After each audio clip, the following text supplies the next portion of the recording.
Hello, you're listening to Me and Paranormal You with your host, Ryan Singer.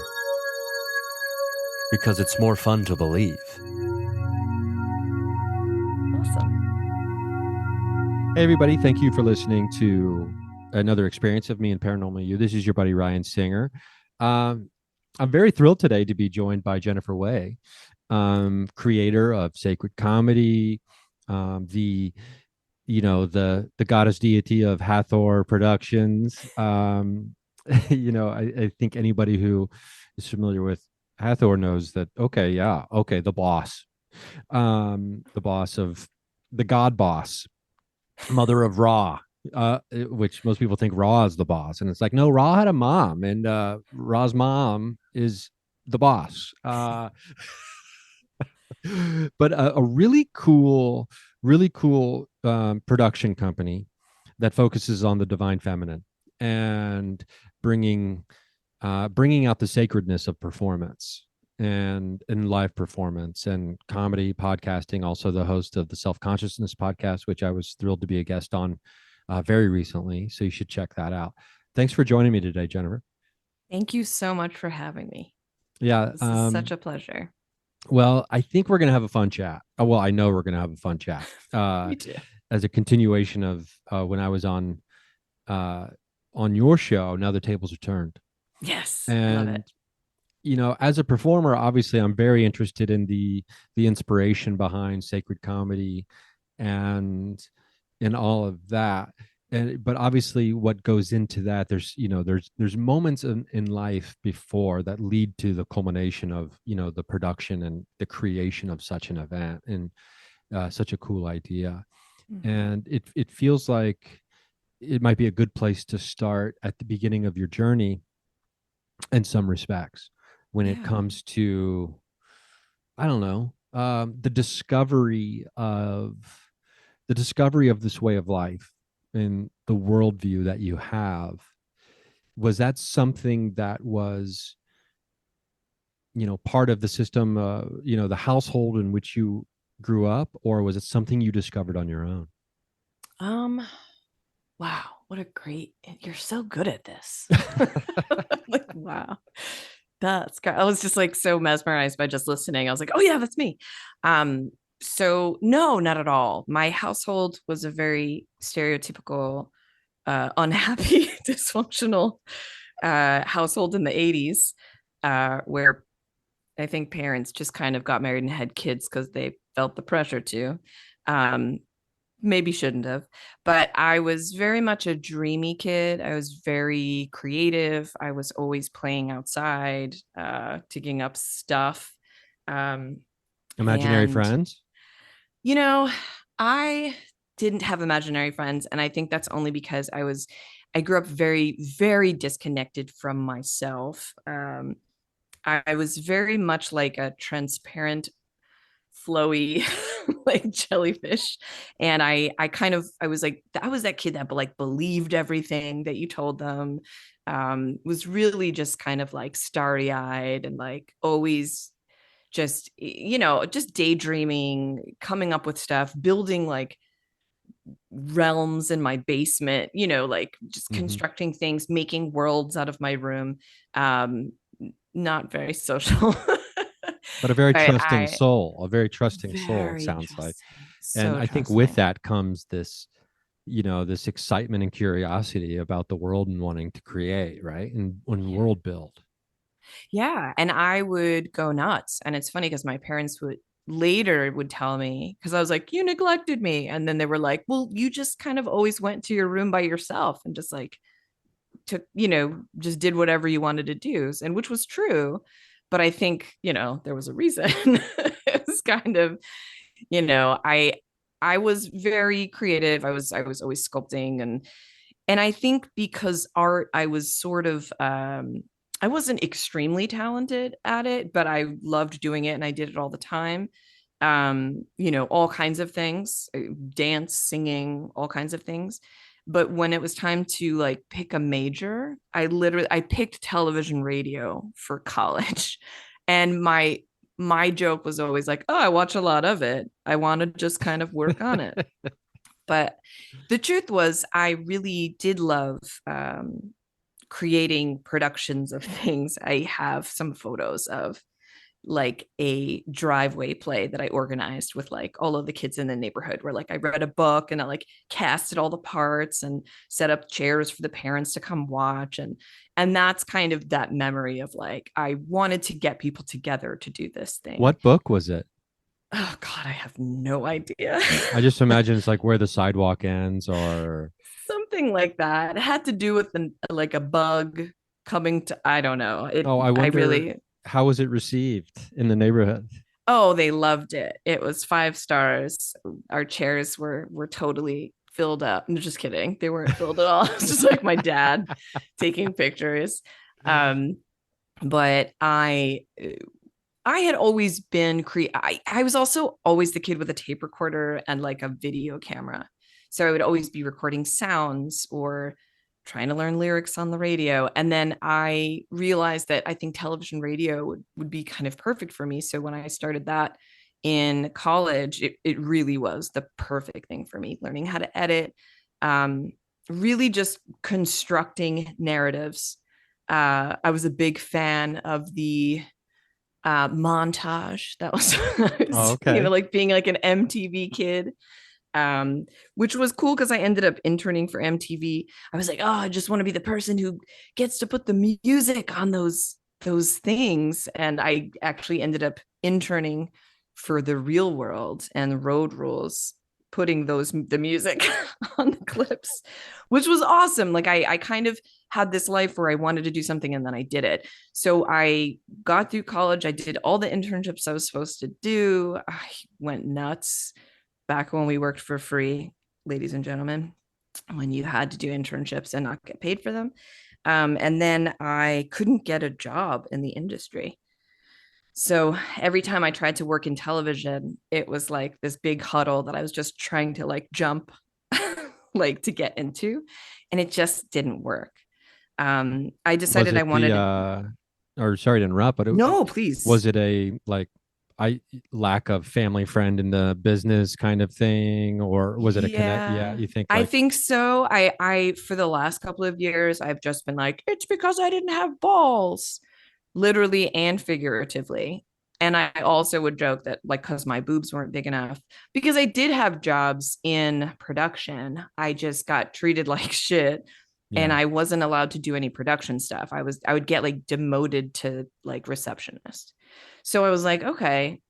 even though Then I you had just the experience I had and all the the education, experience. yeah. But again, I didn't have the hunger and I didn't have the confidence to really go in there and be like, I'm the person you need. I just didn't have that at all. Well, So I think we can translate that nowadays to being I wasn't a psychopath who was going to get what I wanted at any cost, right? yes, I was like, you can give it to me if you want. Okay, Yeah, no, yeah. bye. Yeah, absolutely. And but the thing is, it's like and I say this very often, and I kind of don't give a fuck anymore because, 46, whatever. I'm just kind of like every every mediocre dude, not to really reduce it to this, but this was my experience. Every mediocre dude that I went to college with is now an executive producer and doing really well for themselves. Yeah. And every woman I went to college with, very talented in video production, just did something else or started waitressing or, just kind of didn't work out that way. So I was like, okay, I got a very big sort of reality check coming out of school. But, I just kind of at that point was like, well, fuck it. If I can't do what I want to do, I'm just going to float around. And so I did that for a long time and just kind of took jobs as they came. But I ended up doing more sort of administrative type of work and kind of, became a mom, lost my creativity along the way because, you're like making people. So that's like where Well, all of what it the goes. greatest creativity of all, the greatest creations of all. Exactly.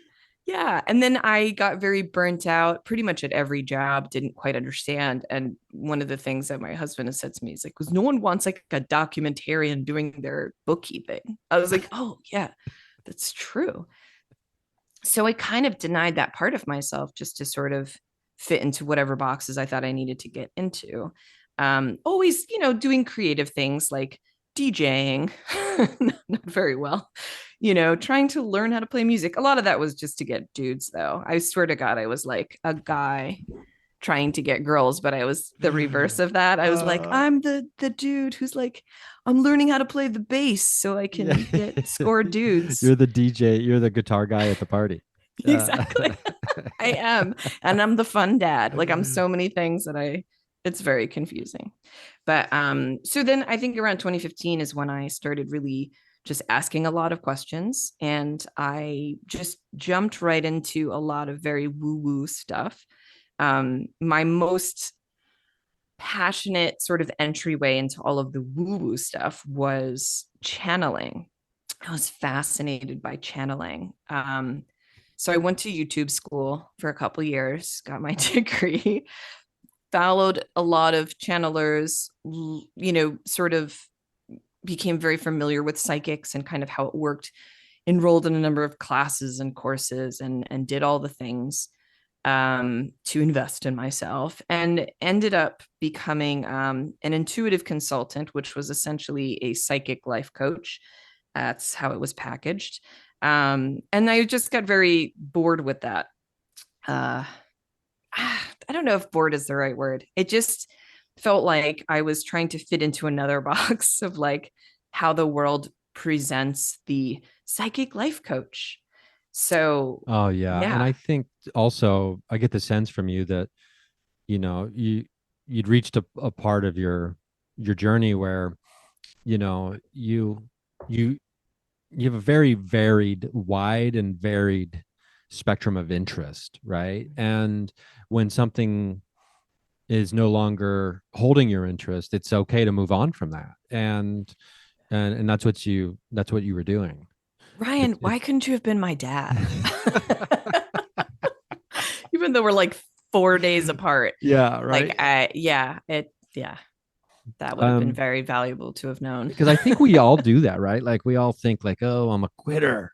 Yes. Oh, I'll be a quitter. And it's like, no, because I'm a completionist when it comes to like, if I'm, no matter how bad a movie is, I have to finish it. Really? And there's only maybe 3 or 4 movies that I can think of ever that I was just like, I'm done, turn it off. And there's only one movie ever I've walked out of from the theater, and it's because I quit piano when I was 11 years old, and I regretted it ever since, that kind of thing. So, and I was like, I don't want to be a quitter. I quit piano too, and that's what they told me. She told me I was a quitter. I was like, when you just said that before, I was like, you just triggered that memory. Oh, I'm so sorry about that. It's no, okay. No, it's fine. Okay no, because I had a negative association with it, and I was like, I'm a quitter. But then it's like, then you learn about astrology, and you're like, no, I'm just a Gemini, and I'm like a quadruple Gemini. So I'm like pretty good at many things, but I'm not amazing at anything. Well, I mean, I wonder if that's a thing too, where I was having a conversation with someone just last night about that. And, I'm not so sure that that's the case, that not amazing at anything part, because what you might be amazing at is being good at so many things.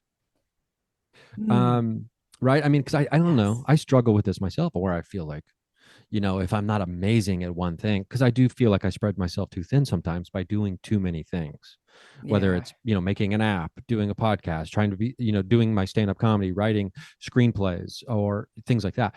And I'm like, well, okay, well, let's just stop being so damn hard on ourselves about like, what's this idea that we have to be the best at, like the great at some singular thing, when I don't know, I've just started noticing that phrase and people that I'm close to, and I'm like, oh, I probably have this kind of same narrative running in my mind as well, and I'm not so sure that it's something we should be holding on to anymore. But I mean, like, again, I don't know that, but I hope not.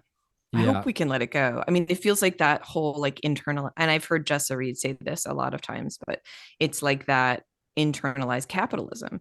It's that we're constantly being shown images of other people, what other people are doing, what other perspectives are, especially now, so much more like I've seen so many other people's perspectives. Like, I don't care. I don't want to know everything about everyone anymore because I think for someone like me who is so sensitive and I do absorb a lot, it's very, because I am truly fascinated and curious about everything. And it's like when I'm seeing all these other people, it's almost impossible to not compare yourself or to kind of look at someone doing something. I mean, like, I'm like, Ryan, you're amazing at finishing movies. Like, I'm not. And I get mad when a movie drags me in. And I think like that was my rebellion a number of years ago where I was like, fuck this movie. I'm not gonna feel like I am like tied to this movie. I don't want to feel that way. I'm not gonna, and I think it was also because I was very bitter towards the movie and television industry for so long. I was like, fuck those people. They're getting paid to play pretend. And that was like my big issue with it was like, why are actors not only making money doing these big blockbuster movies, but they're going into like these companies, like I said, like what's his name? Ryan Reynolds just got like $1 billion or something in some deal. And I'm like, Probably for his cell phone company or why? whatever. Yeah. And I'm like, there's so many people who are working multiple jobs. It's just so uneven. It just what we value in our culture versus what we don't value. It's really upsetting. And I think almost to kind of tie in the whole sort of divine feminine thing, it's like I found Hathor through Sekhmet. Sekhmet is an aspect of this. I don't know that I tied anything in there. Sorry. I think I tied it in my head. So Sekhmet is kind of an aspect of Hathor, as is Isis in the sort of ancient Egyptian deities. And Sekhmet has a real anger to her, or at least that was the perception. Sekhmet has a real power, although she's very nurturing. But when I started sort of looking for a sense of power, because I think when you're getting into woo-woo stuff, you're at a point in your life where you're like, okay, I need to just crack some shit open. I need to know what it is I have to really work on, and it has to kind of come from myself. But I found really great inspiration from Sekhmet, and I felt like this ferocity and this anger was always something I had inside of me, but it was always misdirected. And I would always kind of, again, like definitely like assign blame and, but I was also very reflective where I wanted to explore what everything meant to me. So, like, again, this anger towards the television industry or like the entertainment industry and like, it's like, okay, well, what do I do about that? I have this anger and that's great, but like, how can I add something? And I think for a long time, again, this does feed into the sort of Sekhmet Hathor thing, is that at around the same time that I was working with these deities, and when I say working with them, talking to them, having conversations with them, channeling from them, for me, I think of them as an energy. I think of them as a consciousness, as a focal point of energy that was used in the past. I also feel like just a real connection that I can't explain to them. And when I work with them, I feel a very specific type of energy come through. And it's always empowering and it's always supportive. And it's always like not a slap in the face, but like very much like did you need to do that kind of a, beautiful energy. And it was like, okay, well, if I have all of this inside of me and I'm really learning how to be more self-defined again, because I had a very loose sense of self. I was very much reflecting everything that I saw around me. And I just and like with, the lowest self-esteem you could ever buy for free. Like it was very much like on sale now, really low self-esteem.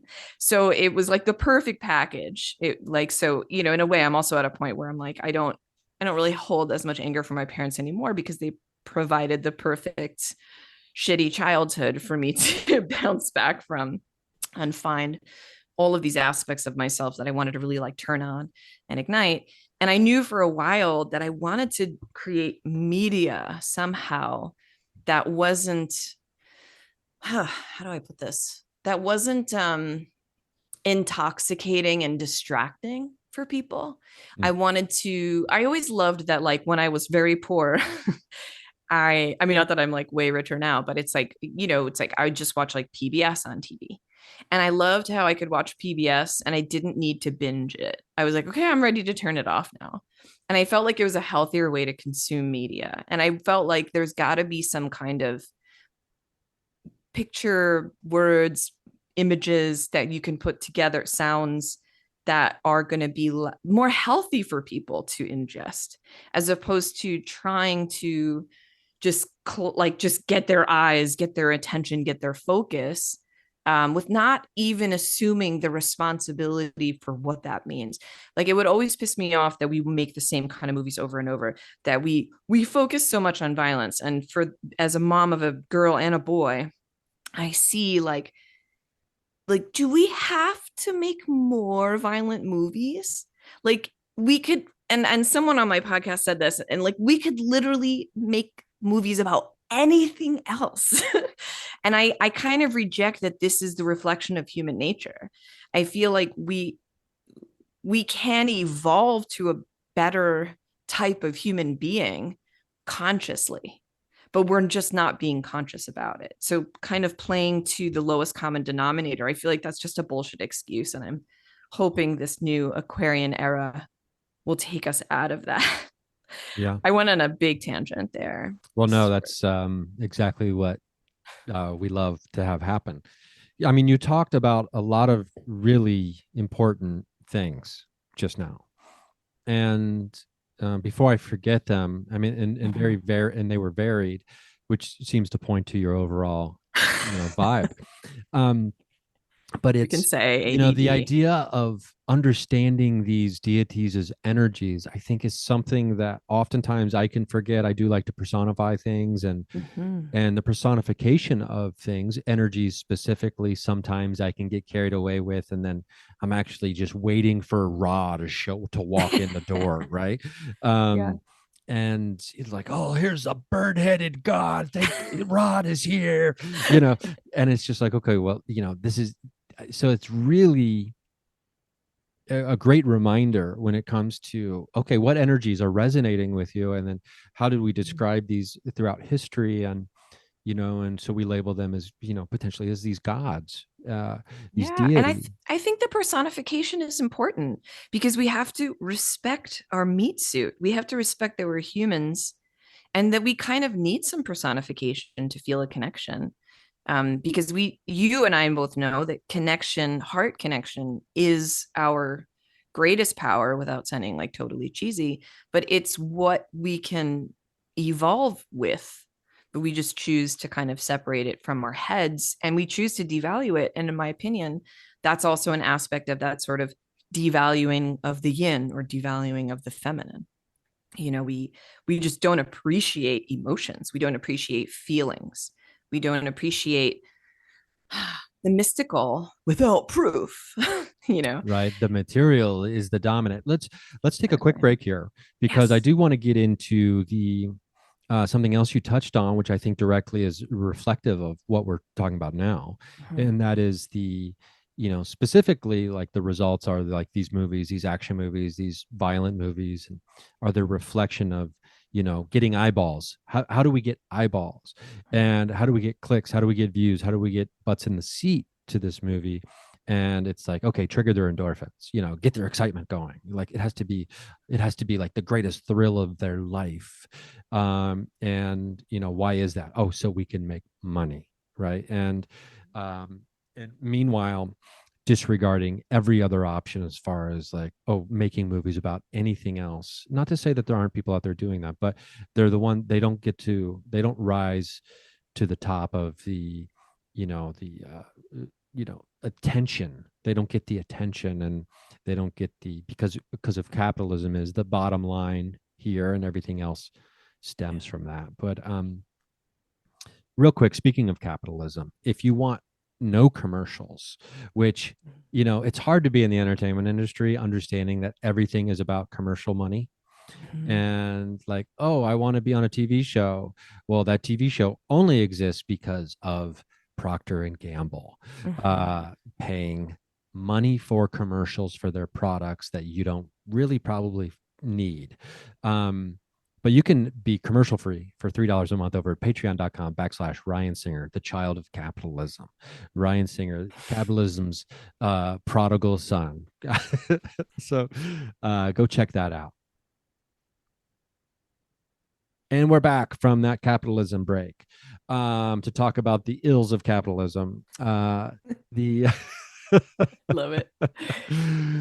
I do want to touch on. I'm joined here by Jennifer Wai, and we're having a really interesting, fun, great conversation here about the divine feminine, Jennifer's journey into the woo woo, and what led her there, and everything is connected, right?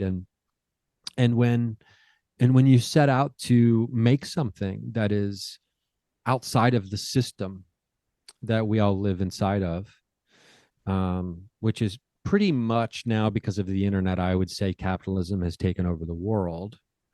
Yeah. When it used to just be specifically the Western world here. And I am obsessed with like what happens to people or things inside of a system that you have to remain vigilant against many things. And I often let my guard down, but trying to become an outlier and trying to live a life outside of the system is what I talk with my therapist about a lot, ironically.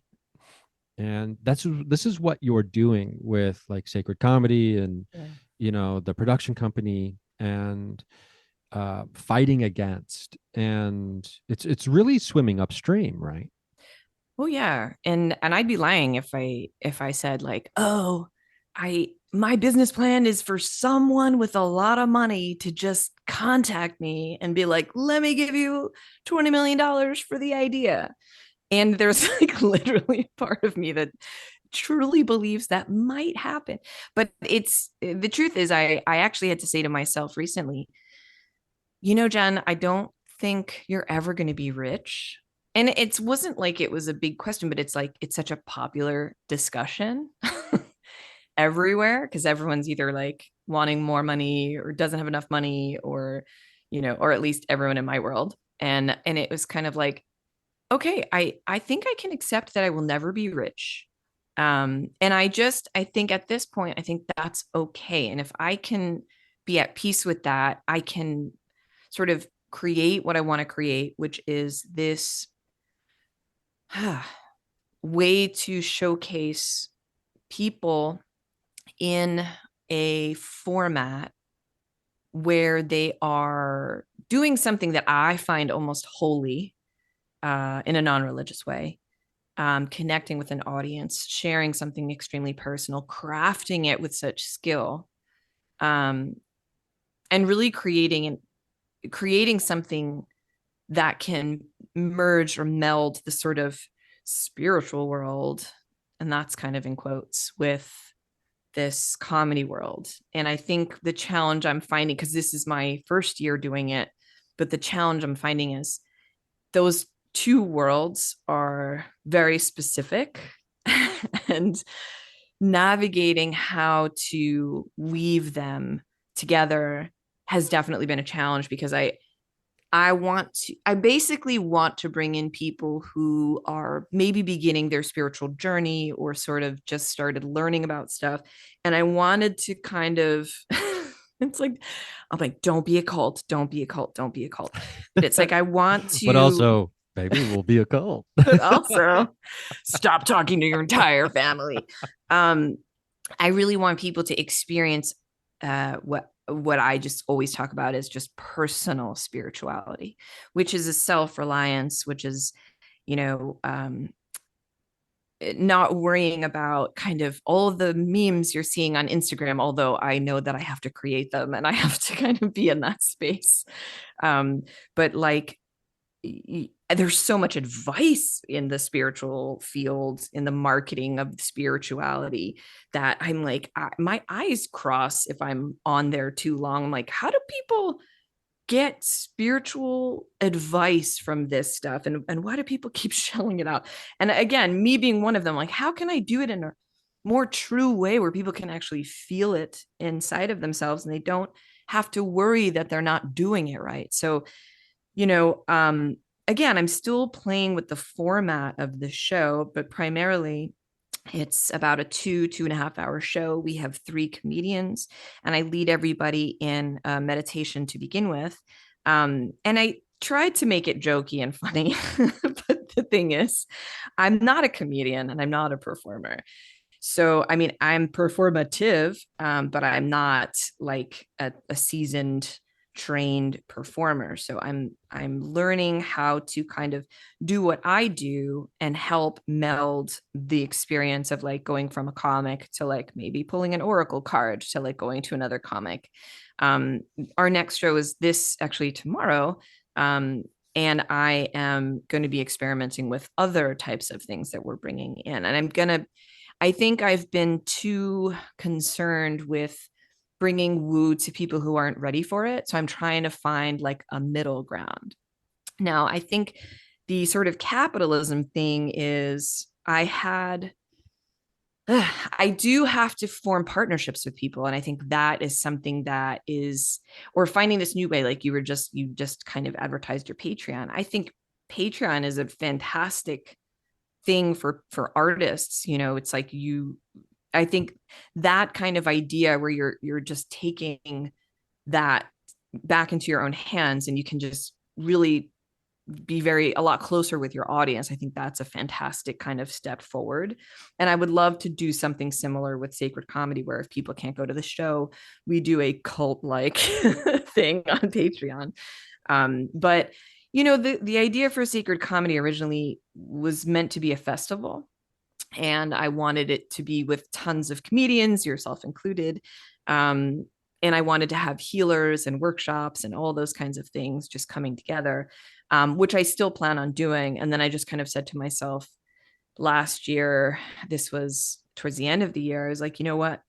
Let me just get a comedy show. Let me just start let start me at the just start small, because I think because I do have an interest in so many different things, I tend to give up on it a lot. And this has been the first idea in my life that literally brought together everything I've ever been passionate about in my life, down to the run of show, down to the music that I want playing, down to where I put the candles, down to the video projection that's playing when you come in, down to the essential oils that are vaporizing in the studio space.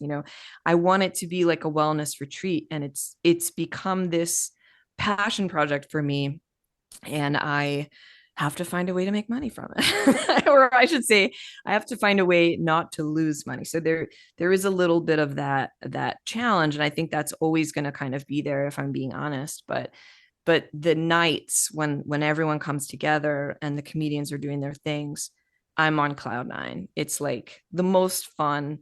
It's like I invited everyone to my house for a sleepover, and I was like, I'm gonna serve you tea, because this is also a comedy show where there's no alcohol. So it's a slightly different experience. And some people have tried to kind of put words in my mouth, and they're like, oh, so it's like a theater performance. And I'm like, no, I'm not a theater person. I hate theater people. That's just one voice inside of me. By the way, I don't hate theater people, but that narrative has been in my head since high school. Sorry, you guys know who you are and you know why. But still, I felt very drawn to performance. And I'll just kind of say this little story and then I'll let you talk, I promise. I was in an Akashic readings class about 5 years ago, maybe 4 years ago, with Andy Murphy, who you've had on the show. She was teaching it at the time. And whenever I work with Andy, especially if I'm in one of her classes, I'll get downloads of like Egyptian chants. And then like the week later, she'll be saying them in class. Like it's a really activating kind of place working with her, because she's got this tie to Egypt as well. So I feel like when you get groups of people who have these very conscious ties to Egypt, there's just this amazing energy that can be accessed, which again is what I want to do in Sacred Comedy. I want people to feel good and not know why they feel good. And I want them to understand that that is the immaterial that's making them feel good and their participation in it. Anyway, so we were doing this exercise and I had a vision, which I have a lot of, and I saw priestesses by a temple. And they were all kind of dressed in their robes and they were preparing for a ritual or a celebration. And I saw them just cracking up. And I was like, just caught off guard because it's like, you don't think ancient Egypt hilarious. You just don't, it doesn't like connect that way. And I'm like, I've always been like a funny, silly, immature type of person because why not? Fuck it. And I just thought it was so funny. And the message that I got was, I was like, wait, are they laughing? They're like, you guys just take yourselves way too seriously. Your whole like spiritual practice and all this stuff.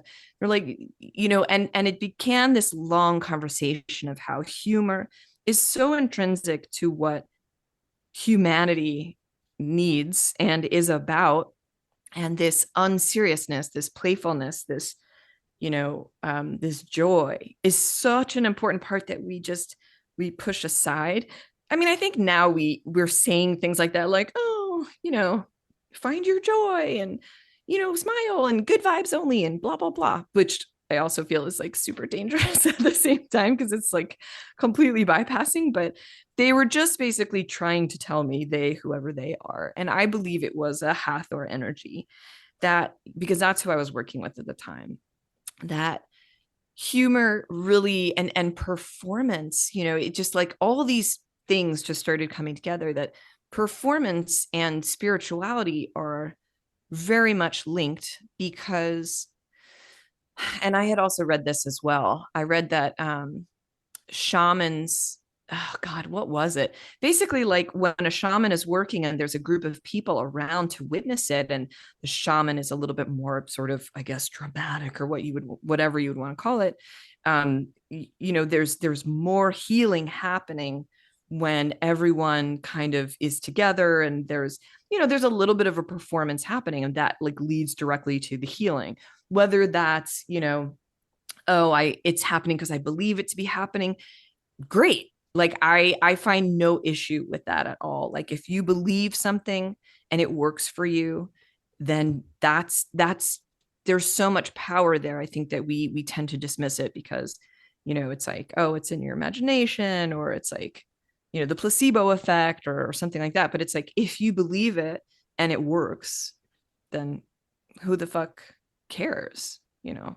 So it's again, it's a combination. And I had also met Karen, I guess this was about 3 years ago, and I was like, there is a link here. Like so many comedians are sort of talking about spirituality in their podcasts, and I was like, there has to be something that I can make that will come from this place where I can showcase those people, and also make people understand that performance is way more than like going to a movie and paying like way too much money, and or getting wasted and like just being like, come at me, like make me laugh. And I wanted to kind of see if there was a possibility of infusing the two. Okay, I'm going to take a breath. Yeah, I mean, you covered a lot there, and I think it's a beautiful way to to get to a point in life where you can kind of have the perspective that you're talking about. And unfortunately, for a lot of us, we can't be 21 years old and have this, perspective. At least for me, it took a while to get there. And I think, in a lot of the things you're saying, one of the like the gears behind the face of the watch, right?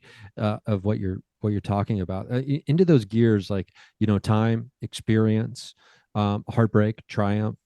Lots of things are going into forming and forging the gears that make this perspective possible that you have to kind of have big picture. And I think a big part of that too is because I think you and I are similar in this way, where maybe we were hesitant when we were younger to come off as too authoritative, or to feel like, well, I don't want people to think I'm like arrogant and I know everything by telling them. And there's a big difference between that and sharing gained expertise and knowledge in an area, right? But the fear of coming off as arrogant or cocky can prevent the sharing of valuable information, I think, at times, Yeah. right? And Yeah. And when it comes to what you're making here and what you've started and continue to do with this, there's it's the diffusion of experience, expertise, knowledge, and a sense of community and sharedness that has been put into the essential oil diffuser, right? Yeah. And it's wafting into the air slowly but surely. It'll reach the back of the room, even if it might not be there yet. Yes. Yeah. And I think you're absolutely right. I could not have done this in my 20s. Like, I didn't even know who I was yet. And I think it took so many, I guess, identity explorations. I would never call it an identity crisis because I feel like I've tried on so many different hats. I love that. Yeah, I mean, it's so, I want to have fun. Like I've always had that feeling in my life. And, and I think experiencing kind of the molding of myself or the natural part of myself kind of coming out and feeling like more confident about it and more sure about it. um I've never felt this sure about anything in my life. And about this, well, honestly, like, success to me is just keeping it going at this point and having people come and enjoy it. That's success to me. So it's like the ongoing success of this is like I'm sure of because I remember the first show we had sold out, and the second show we had sold out, and the third show, meh, didn't sell out, and then this show is a little less. So I'm like, I I have to kind of keep, one of the things I would have given up really easily if I was like in my 20s or 30s. I would have been like, oh, I can't do this. I'm horrible. This is not going to work. Who do I think I am? I'm not a comedy show producer. But it really, like, I wouldn't have been able to have done it without the sort of spiritual uh, exploration that I've gone through and kind of really discovered how I work, the intricacies of my own system, how I work, why I work that way, not, taking responsibility for myself as much as possible, being really honest with myself, even when I'm lying to myself. Let me be honest about lying to myself. Okay, good. We're getting somewhere. So it's like I have to reevaluate each show. Okay, what's my issue with this show? It's a level of anxiety that I've been able to identify. And then kind of using my personal guidance system, which is what I call PGS, which is what I call my guides, my angels, my uh everything, gods, goddesses, ancestors. I just call it one thing, PGS. I ask my PGS, like, why, how can I open up the channels of abundance and make more people buy tickets? And the answer that came back was like, yeah, your expectations are just always a little too high. you know and I'm like, fuck. you You know mean every cookie I ever eat shouldn't be the most delicious treat I've ever had? Is that what Fuck you're yeah. trying to tell me? I know, of course. And I told that to a friend yesterday, and she's like, why shouldn't you have the highest expectations? And what they were basically, the guy, the system was just kind of like, yeah, but your expectations are restricting you. So Mm. that's, you're not going to allow. And just by the way, I was totally like wanted to bring this up on your show. I made the mistake of watching what is it? Love is Blind. I even queued up the, the part in the show that just made me so sick. There's like these. Have you ever watched Love is Blind on Um, Netflix? I did not watch it, but my last partner who I lived with was loved that show. Yeah, it's a little nauseating. It's kind of funny because I will say that each season as you go, these people are like copies of copies of copies, and like the quality has degenerated.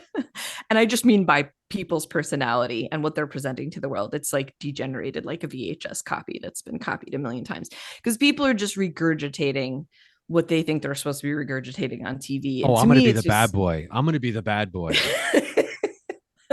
You know what I Exactly. mean? Like, oh, and it's like, okay, well, I got to be a little badder than the last bad boy who was kind of trying to be a little badder than the original bad boy. Exactly.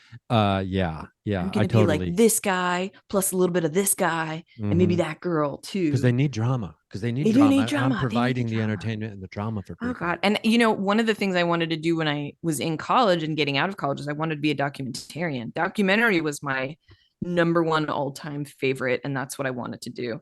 And then I realized very quickly you have to be independently wealthy, so that was just never going to happen. But for Love is Blind, there was like the first I watched like I was like 5 minutes in, and this girl's like, I think I'm like an empath, and I just really need to surround myself with like people with really good energy because like stuff like manifests. And the guy's like, totally Oh, I know, I right. know, And I she's know. like, oh my God, law of attraction is just everything to me. He's like, it's everything. And then like the next scene, they're like, I just knew that he was the one. And I was like, oh my God, this is the world now. And I Yeah. and I was just like, and I was like, oh, right away, I was like, oh, that pisses me off. Like people are just getting it wrong. And then I always try to, the more enlightened part of myself is like, let's pull you back a little bit and be like, okay, well, people are just discovering certain ideas, and it's not always negative. It's not so bad. But I was like, I just want to steer people away from using a lot of those things, but at the same time I can't control people. I can't try to make them see. Try as you might.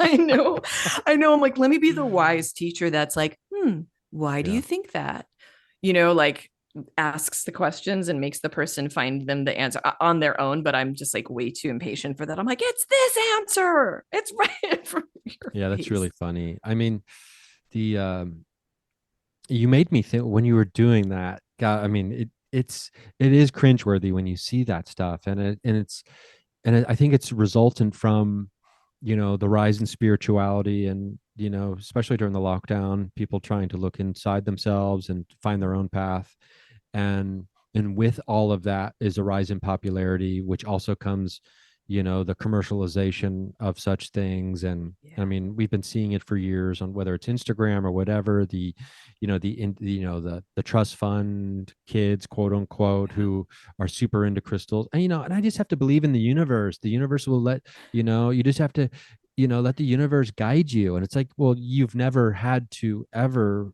open your wallet for anything in your entire life or have a job, so it's easy to believe that the universe is all loving and powerful. But it made me think too about these people who just discover it. It's like, let's say, I do this a lot. Like let's say I bought a drone to try to film something once, and it was a Oh, cheap drone, cool. but instead of reading the instructions, I'm like, oh, this great new thing that's going to make everything better. I just took it out of the box and I started flying it around. I lose it, I crash it multiple times, right? And then I realized, you know what, I should probably dive deeper into the instruction manual to see how to properly use this thing to actually get the results I want. And I feel like that spirituality is the shiny new toy, right? That we don't Yeah. read the instructions. Uh, and Yeah. it's a very common thing. And real quick, before we keep going, we have to do a pause here because I think this is going to go a little longer than like 50 minutes. Obviously, I think we're already there, but just another Yeah. quick in case we have to drop in another capitalism break here. So brought to you from your friends at Home Depot and Target, and Jeff Bezos and the Koch brothers. And am I saying that right? I think I Yes. am, regardless of Yes, how I it's think you are. pronounced. But so patreon.com/Ryan Singer, $3 a month, no commercials.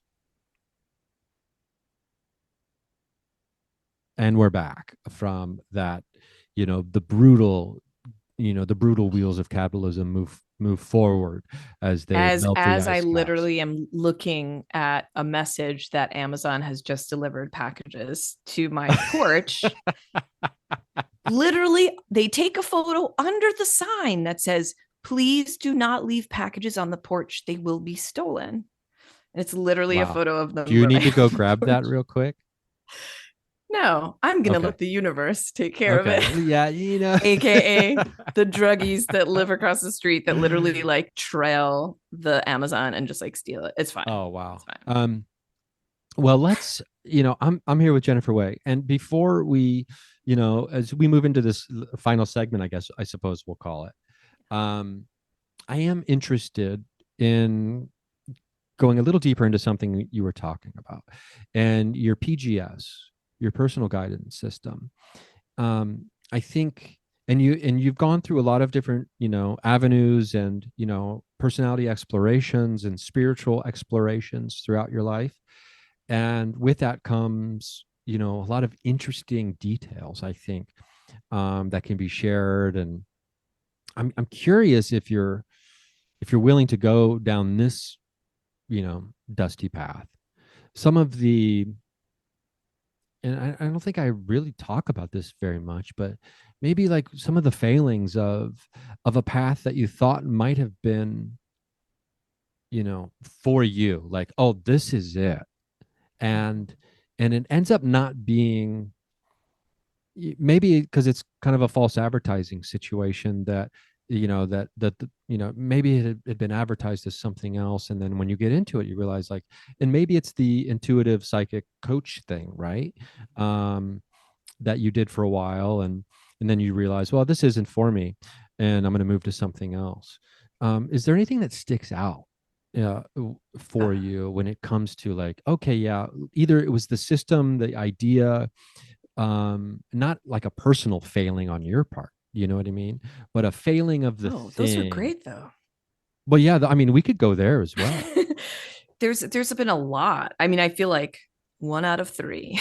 There's always like Well, you'd be a in the failing, baseball but I hall of love fame those. with those numbers. Yeah, and I love the failings, because Mm-hmm. I know that they are, the pain associated around something like failure is always worse than hitting the bottom. Once you hit the bottom, I've hit the bottom a lot of times, I feel like, and it's always been worth it, because I can always, once you're there, it's known, you can see it. The thing that jumps to mind for me, and I will tell everybody everything. I'm that person who's like, do you want my social security number? Sure. um so I have like no secrets or anything. I just, like, I have bad memory, so it's whether I've said it or not, or forgotten about it, that's the only time, but it's never shy or a lie. So I would say in the very beginning of my spiritual journey, which was again sponsored by YouTube, it's pretty much like there was this whole starseed movement. And I feel like I got swept up in that a lot. And I was just exploring my own psychic ability. And, I think we've talked about this. It's like, I know everyone is psychic. And I feel like it's hilarious to me that people still reject it and call it pseudoscience. I feel like that's just like really dumb. So whenever anyone doubts people who are psychic, or, I mean, maybe it's like you doubt the way they're presenting it, which is fair, but it's like, yeah, okay, sure.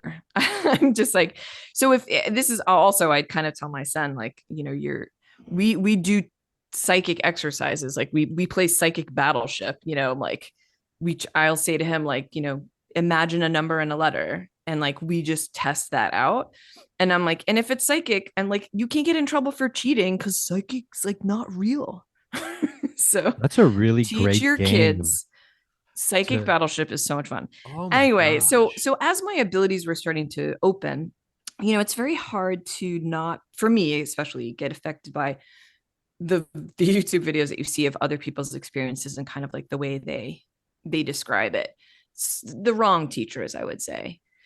I definitely had a lot of wrong teachers in the beginning, that led me down some interesting paths. But I think when I started sort of channeling, and I started seeing my guide as it was kind of described to me, or as I'd heard it from all these people, it was definitely like a hybrid looking alien being. And I felt like, oh, okay, yeah, aliens. And I was like so into aliens for a while. I was like listening to Bashar all the time. I was listening to a bunch of other people who channeled hybrid aliens, especially. And I really went deep into that whole world. And then I guess there was this moment with discussions, and I think it was even with Andy, where I realized that this was not a good thing because there were memories that were coming back that felt strange. And there were the guide that I was working with was like started to be kind of mean Hmm. and tell me really strange things about just mean, like just kind of like if I was trying to be funny with someone, that her voice would come in and just be like, and she was always telling me that she was my future self. I'm your future self. I'm your future self. And then there was this story that started coming up about the fact that I had been abducted, that this was a family pact, that my grandparents had or my grandfather had set this up, and there were a lot of little pieces kind of coming together that terrified me, like absolutely terrified me. I worked with one woman who said that I was being abducted regularly, that my kids were being abducted regularly, and that it's just like there's such terror like around this, like when someone tells you this, and that you know there's all these things happening with my kids, and I'm just like, okay, like this is not happening. And I felt like such a victim. And I felt like and I think you and I had talked a little bit about the fear on my episode. It's just like, it really just brought me to the darkest place ever. It was my worst nightmare to take this as true. And I eventually sort of found my power in all of it. And I was like, okay, I'm rejecting this. Like, this is not true. This is not true for me. This is not my reality. You are not my guide. I don't want you in my area anymore. I don't want you in my energy anymore, because I was seeking this out. So I guess the moral of the story is, what I've learned since is that when you are learning and you're opening up in the very beginning, you're very easily targeted for like tricksters in terms of like energies that are trying to, in what I believe, get back into the life wave of humanity. And they do this by kind of hanging out in the fourth dimension, by whatever, if it's ghosts or darker energies, darker entities. And they can access things and memories, and for like you start putting things together in this perfect story, and then when you look at it, you're like, I don't believe this, like this doesn't feel right to me. And it was a great experience because it helped me find that other trendy word, discernment, where I realized that no, I don't believe that these things were really happening. I think that there was I felt like there was an entity that was working with me to get me to move into another sort of energetic timeline where that would have all been true. Does that make sense? I think so. And it was really hard for me to grasp while I was in it. I can only grasp it now. But this is why I get very like, when people are channeling in things, and I'm just like, you have to really know yourself very well. You have to have a very strong core. You have to really understand that your energy is like it's like food for so many beings. And the more they can sort of align with your energy and sort of take it from you, um, the more they can sort of talk themselves back into the light wave, what I would think of as the light wave. Is that the kind of thing you were looking for? No, that's exactly. I mean, that's a perfect example. Yeah. And it makes me think about like when you first open yourself up to this, it's almost like you open up a buffet restaurant and then some energies come in and they're trying to put a bunch of your food in their purse and walk out the door with it. Oh, And or it's like no, no, no, no, no, no, no to go back, no to go bags, no to go boxes here. Everything that's here yeah. stays. And I'm curious if the fear that you're talking about initially, Mhm. because that is terrifying stuff, Mhm. and there seems to be a helplessness associated with it, right? Absolutely. I'm Absolutely. curious if because I think many of us who have done or even had very intense Reiki sessions or things like that, there is this fear that can start to swell up inside. So it's like a physical sensation, right? For me, I've had it during Reiki sessions with my shaman Sarah. I've also had it, when the mushrooms start to kick in, Mm. and it's like it's a a fight or flight sensation. Yeah. um but I also know that I'm not, but it's a different type of fear than I think what you're describing, like in this kind of situation, what you're talking about. um is that an accurate uh description? Yeah, because I think everyone's fear is so individual. Hmm. It for me, my fear taps like my worst fear is going to be different than your worst fear. My worst fear is like, what would people think? But not entirely, but that's part of it. It's like, no, I'm this is not anything I've ever wanted for my family or myself. Like this is not anything that I'm interested in. I know there's a lot of people who are like, I want to meet my hybrid children. And I'm like, no, thank you. I like, no thanks. I have enough people that came out of me. Like I don't I don't want, don't need to know. And I think I was very angry and I felt, but it was also like a lot of times in my life I felt very taken advantage of and stuff. But it was the first time I could, I was just, of course I was like so bullied. And of course, like frizzy red hair. Thanks, whatever, like soul over soul picked all this. But it was like, again, the perfect experience for me to feel victimized multiple times by multiple people. And it was the first time I was able to be like, no, I was able to kind of stand up and be like, nah, this is not my reality. And like, fuck you.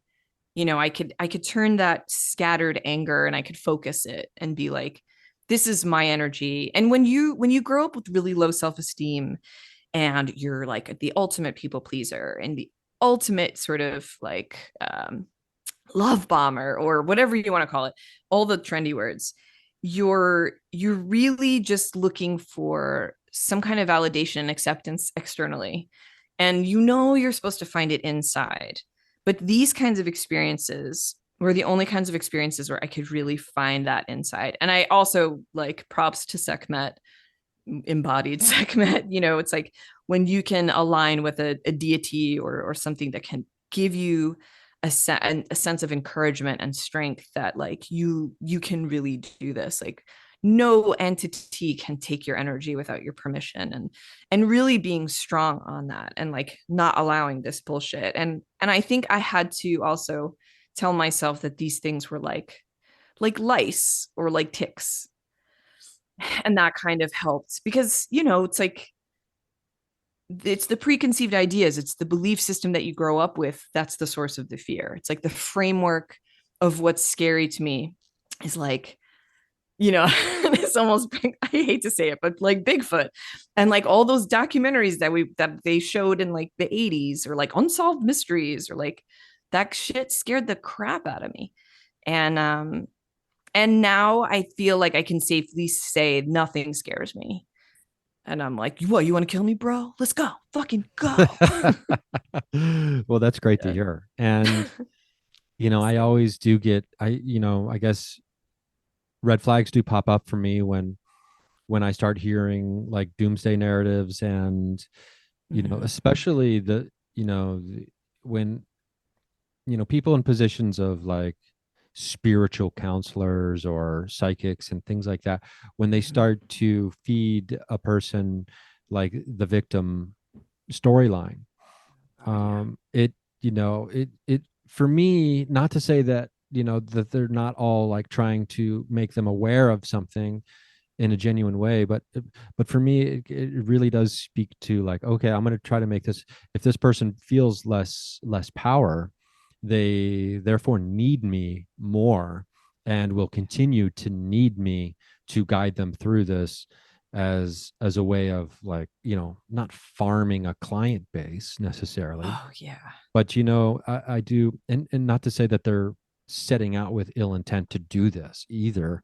That just Yeah. might be like the way they end up going with it. But Well, I will also say, having been that sort of psychic that people came to, and one of the reasons why I stopped doing it is because there's a lot of people out there who are really ready to let you in their energy and to fix everything. and really to cling on to your every word. And I'm kind of like, oh no, like this is like a lot of pressure, first of all, to put on one person. And I never want to ever let anyone think I have all the answers. Of course I don't. Like, I'm just a human, and I'm looking, whatever messages I'm getting from your energy field or your PGS is literally going through my own filter. And I feel like people still think of psychics as, I don't know if I'm still on topic, but I feel like people still think of psychics as like having all the answers and knowing what to do. And yeah, there are people who are like, yeah, I'll take your money, bitch. And it's like, Yeah. I was like, I didn't do psychic work because I wanted to make money. And that was always the biggest problem, because I was like, I don't know how to sell this. I don't want to sell this. I want people to find me who need me and are okay working with sort of how I operate in this sort of field, which is different than other psychics. And it's like, I really want people to I just want people to kind of help. I want to help people unlock whatever's like inside of them, because it's just like, it's so individual, like what's gonna work for somebody. A lot of times when I work with someone and their guidance system, if I pull the information that's like, what if my questions are always like, what's going to help them? What's going to help them? What's going to help them? And if something comes through, I'm like, are they ready to hear that? Like, is that something that they're ready to hear? So that's also part of it as well. I don't think people in the psychic field do that enough.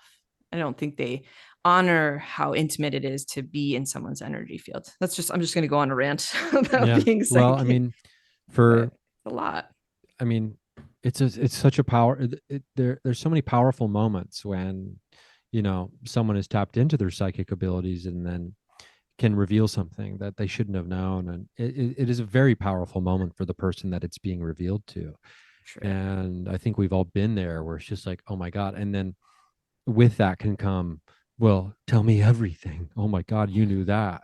But it's really fascinating stuff. But I do appreciate you sharing, the personal side of all of this with everybody. And I think we got to wrap it up today, because Sure. I've already kept you too long, but we'll just have to do this again. Yeah, of course. Jen, this has been great. This has been so great. I enjoyed this so much. Thank you so much. Yeah. And The let's make audience. sure everybody can, find you if Yeah. they're so inclined. Yeah. So you can you can go to sacredcomedyshow.com and you can sign up for our newsletter. We send that out once a month. It's information about the shows. We also have our first ever show available for download for, of course, 1111, the low price of 1111. And then my podcast is called the Self-Consciousness Podcast, which is produced through the Hathor Communications. Just go to @Sacred Comedy on Instagram. You can find Hathor Communications through that. And yeah, that's about it. That's great. Well, is Karen the first one? Karen is the second one. Yes, Karen Rontowski headlined our January 21st show, and it was amazing. Yeah, I mean, nothing but love over here for Karen. So much love we all know. for Karen. Well, Jennifer, this has been amazing. Thank you. Everybody needs to check out the Self-Consciousness Podcast. Start from the beginning, and then eventually you get to our episode. Yeah. And that'll be great. Once again, thank you for being here. Look forward to doing this again. Thanks so much, Ryan. Me too.